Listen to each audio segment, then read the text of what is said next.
So I'm cutting this specifically because it's waterfront property, and I don't ever plan on owning waterfront property like this because I don't ever want to live somewhere where I'm going to get flooded out, and that's what happened to this house.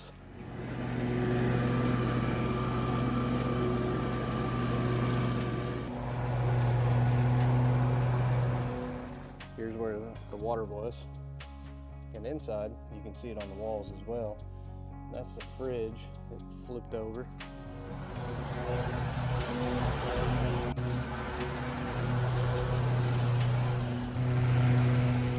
Down here I saw, ooh, yeah, this is what I saw. Check this out. All right, you ever seen one of these before? That is a horseshoe crab shell. Pretty sure that's one of the oldest creatures that's still in existence in the world. Pretty cool.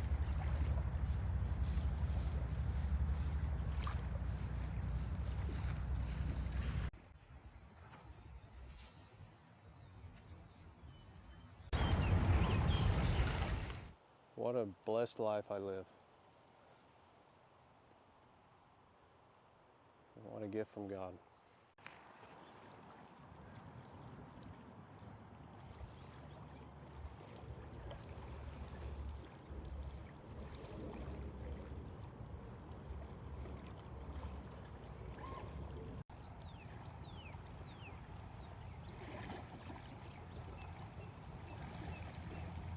See that crab chilling down there?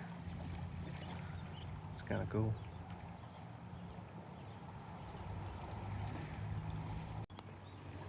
There's a big horseshoe crab shell flipped upside down. All right, I'm back for another cool property, and I'm going to be 100% honest. This property, I'm cutting out of pure selfishness. I mean, it does help the people that own the place, but I'm from Oklahoma, and if you didn't know, I had a lawn business for 10 years before I started doing this, and I had to look at the same privacy fences every week, and I had to pick up the same kid toys every week. And I mean, it was pretty much the same thing. Like every week I would have the same conversation with the same clients about how they'd go, man, it's so hot today, Kevin. Can't believe you're doing this. It'd be like 115 heat index. I know, I got another 10 hours to go and I'm questioning my life choices. Now the front's a little chaotic. That's an old southern live oak tree. And I know it doesn't look that big right now. You'll see it when I got the mower up close to it later. That is a big tree. And the old southern live oaks are actually protected. You're not allowed to cut them down. All right, I just want to quickly interject this video because there's something that should be absolutely talked about here. One, we've got an old growth tree that's protected by the government. Two, we've got a property that's being remodeled every time there's a hurricane, probably assisted by tax dollars through programs like FEMA. Do I think FEMA is a bad thing? No, absolutely not. I think it's a great thing that we are helping people in a disaster situation. So what does that mean for you? Well, that means if you're a U.S. taxpaying citizen, you're probably helping to fund this place being remodeled every time there's a hurricane. And with that tree, well, that means that they cannot lift the house up high enough that it doesn't have to be remodeled every time there's a hurricane because the tree's protected. What do I think the long-term solution is? Well, FEMA should probably just buy the property, and then the government should turn it into a nature reserve, tear down the house, and call it good. Then you're solving the problem. You no longer have to remodel the house every time there's a hurricane. You're also protecting the tree, but I'd love to know your opinion down in the comments. Also, quick side note, if you look behind me, this is the Morning Glory teepee that I built with my daughter. I actually camped out in it with her. If you want to check that out, it's on our vlog channel, but be sure to watch this video before you get to that one. Let's get back to it. I do want to ask you guys, because I know you'll know, and there's apps you can get on your phone where you can find this stuff out, but I was curious if you guys know what kind of fruit this is. Kind of looks like, I don't know what it looks like. It's kind of got the skin like an avocado, but it's definitely not an avocado. It's very hard right now, so I don't know if it's going to change later, but there's quite a few on it. Okay, so the deck they have pulled away from the house, And then all this stuff, this is all debris that washed up during the flooding, and it just kind of ended up there. What a blessed life I live. What a gift from God. Let's go and get into it. Okay, I was curious, so I used Google, and Google says this is a pomegranate tree, and it totally makes sense because that's the right shape. And then, oh, this one's kind of mushy and open, but I mean, it makes sense. That's not what a pomegranate looks like, but I mean, not down there is what I mean. But this, that's cool. They're not ripe, but that's cool. I've never seen a pomegranate tree before. Too bad it's not ripe. I'd be eating some. Let's start with the mowing, get that knocked out first. It'll make it easier. There's a lot of rock beds and stuff in here, and it'll just be easier to mow it, get that looking good, and then trim everything afterwards.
Okay, I wanted to show you that view specifically.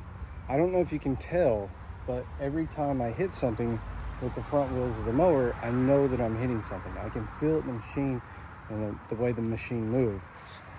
So you can kind of see it's got this weird outline pattern. Well, that's all rock in here. So that's, you know, I don't have to walk all these lawns. I just have to know my machines. That's how I can get away with not walking the lawns, is that I'm very aware of what my machine's doing. And occasionally I'll hit something when I'm getting rambunctious and get a little wild with it, but typically I don't. Now, it helps that I know there's rock flower beds because I did a walkthrough on this, but a lot of the times I don't, and that's, yeah, you get the point. Let's get back to it.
bunch of tomato plants over there.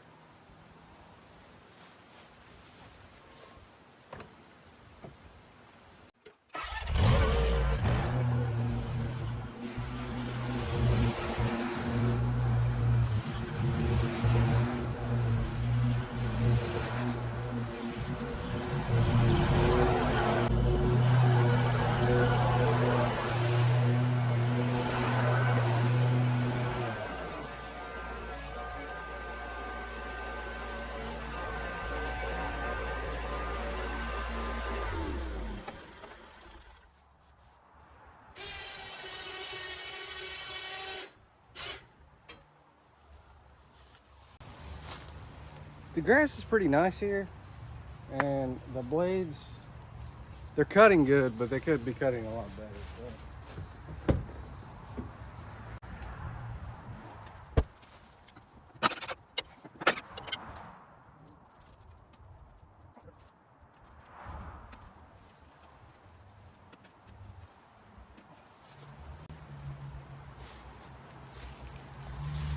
Well, it's probably good that I went under there. Stuff wrapped around the spindles melting. That'll get them hot and it'll cause them to wear out quicker than they should.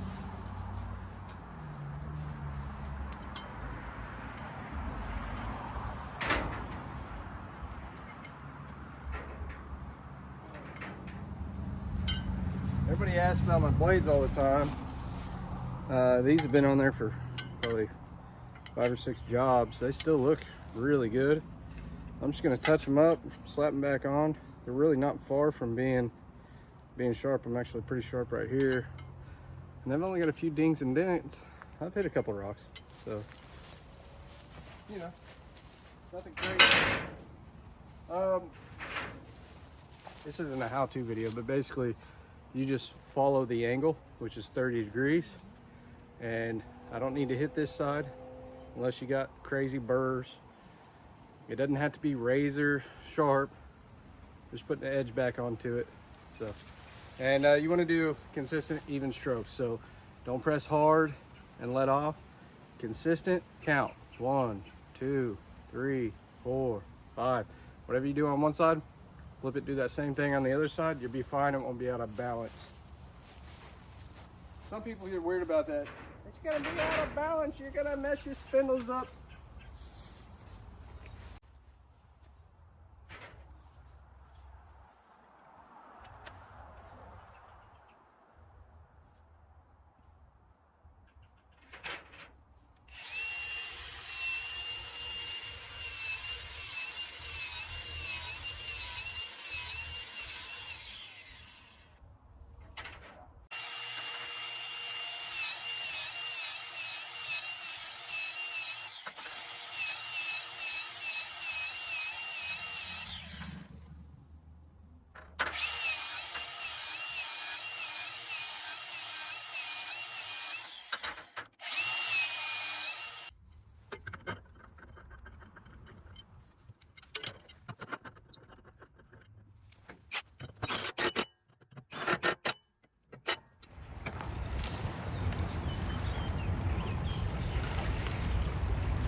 Okay, so before I go too wild ripping all these old palm trunks out of here, I don't know if this is part of the flower bed because it goes rock, rock, rock, rock, log, rock, rock, rock. Luke in Fort Myers.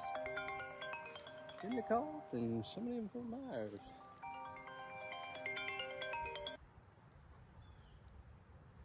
What's up? What's up, Kevin? You still in Florida?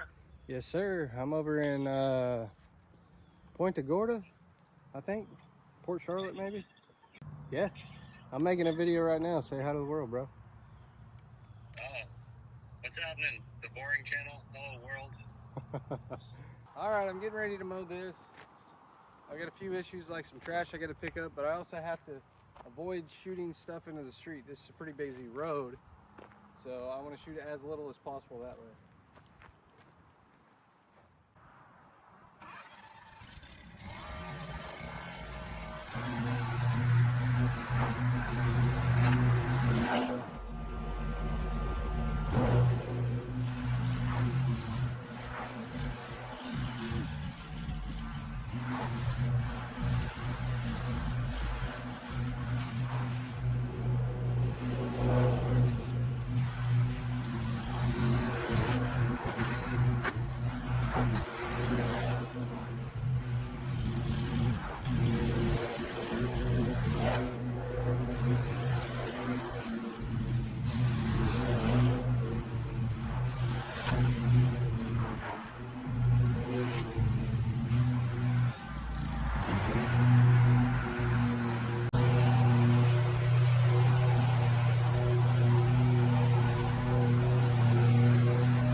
pee bottles. Why do people pee in bottles?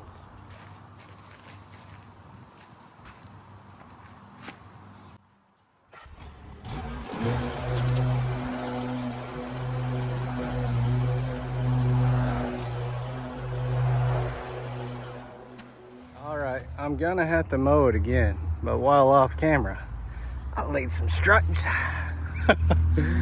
Or at least got them started. So I gotta weed eat and then blow all those grass clippings in the lawn and then mow again. But this is cool that I actually get to stripe nice green grass for the first time in quite a while. I've been striping dead grass. But hey, anyways, I'm gonna weed eat. I don't think I'm gonna pick up a lot of nonsense on this one, guys. Like this, there's nothing I can do about this, okay? That's thousands of pounds. It was there, but there's like other debris there. I think I'm just gonna go around it and not mess with it. My guess is they're gonna come in with big machinery, clean this up, probably clean that up. So I'm just gonna knock back the grass today and call that good. I'll pick up like the trash out by the road, but I'm not gonna go. I say I'm not gonna do something, then I go insane on stuff. I'm not gonna go insane. I'm not gonna be cutting down a bunch of trees or anything. So let's go ahead and get to the weed eating.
What do you guys think? Raccoon?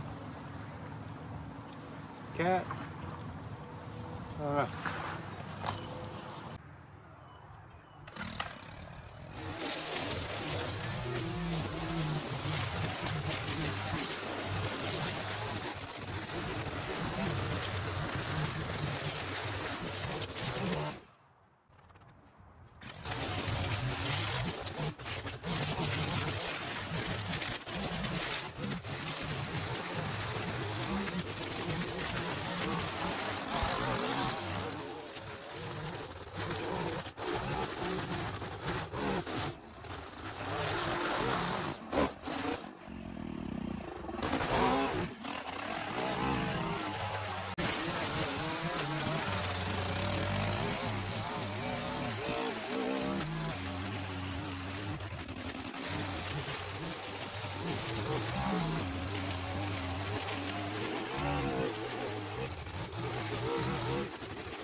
So my wife just gave me a call, and I talked with her for a few minutes while I was cleaning this up. And anyways, I said, hey, I got a lot of weed eating if I do it on camera. I'll probably be here for like another 4 or 5 hours. I said, do you think it'd be all right if I trim some stuff off camera? And she's like, yeah, I don't see it being a problem. So I did all of that and all of that out there, and then the back side of the house going around. It took me about maybe 20 minutes. And a rock came up and hit me in my nose. Not my nose, but my lip right under my nose, which isn't that bad. Being hit on the rim of the lip and on the rim of the nose or on the eyebrow. Whew. I'd say that's the worst, but the worst is the eyeball. But yeah, eyebrow, or like the soft part right up here, rim of the nose, inside the nose is horrible. Edge of the lip. The ears aren't too good either. Every now and then you get a piece of sand or something that's ah! This sucks. It's not very fun. St. Augustine, that's waist high there. But this stuff is real thick. It hasn't been cut in a long time. And you know, it's this rock bed all the way around. So if I owned this place, the very first thing I would do is I'd take one of two directions. Depends on if my wife wanted the flower beds. But there's not a whole lot going in the flower beds. So there's not a whole lot of landscaping to save in this area. I'd probably wipe this clean with the skid steer, start fresh, redesign the beds. Or if you wanted to keep the beds, mow it down like I'm doing, blow everything out, let it green back up in about a week, and then hit it with glyphosate, or you might know it as Roundup. A lot of people are against that, so I gotta say I kind of am too.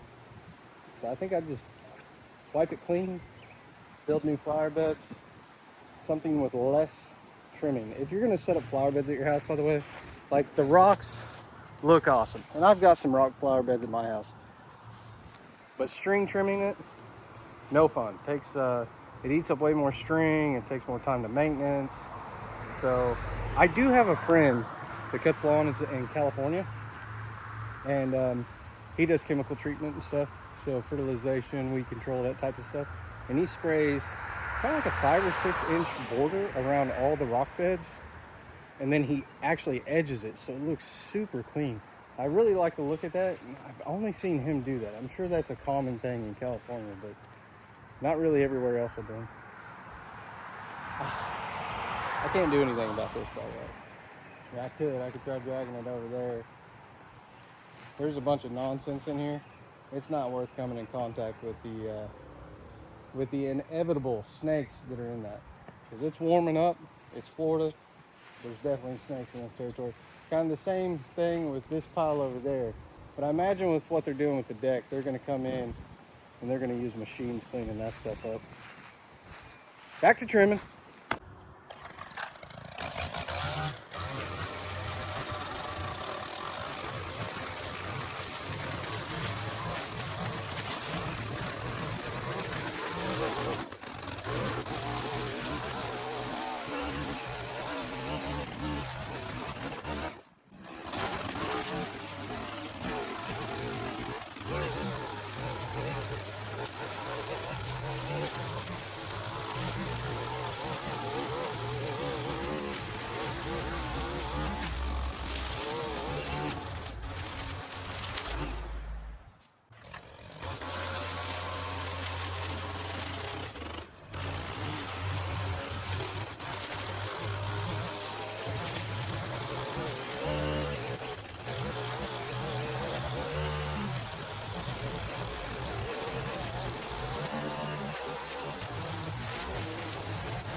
Out of gas.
This dude that came to hang out.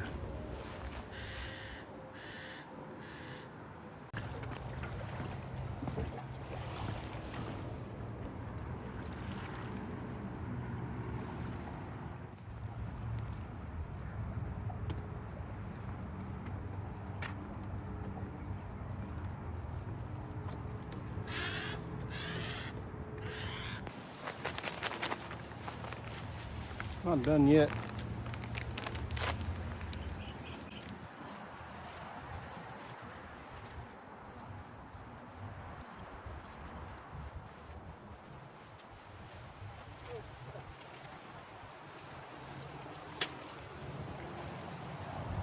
Another 25,000.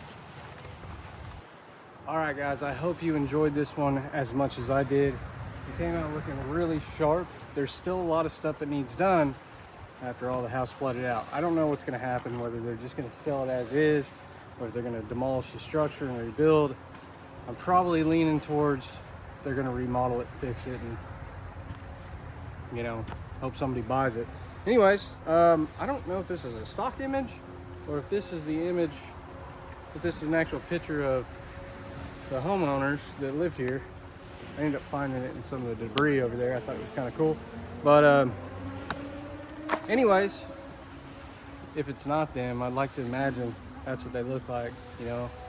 A young couple that enjoyed this place for a while, and whoever did live here, I hope that their struggles and their issues are part of the past, and that they're able to recoup and rebuild their life. And I just want to let them know I love you, and I hope that you have many happy years ahead of you with less stress than flooding out. I love you guys so much. I'll see you in the next one. I hope you enjoy the after shots. If you haven't, give us a thumbs up, leave a comment, and subscribe. And definitely join our newsletter to find out what's going on behind the scenes.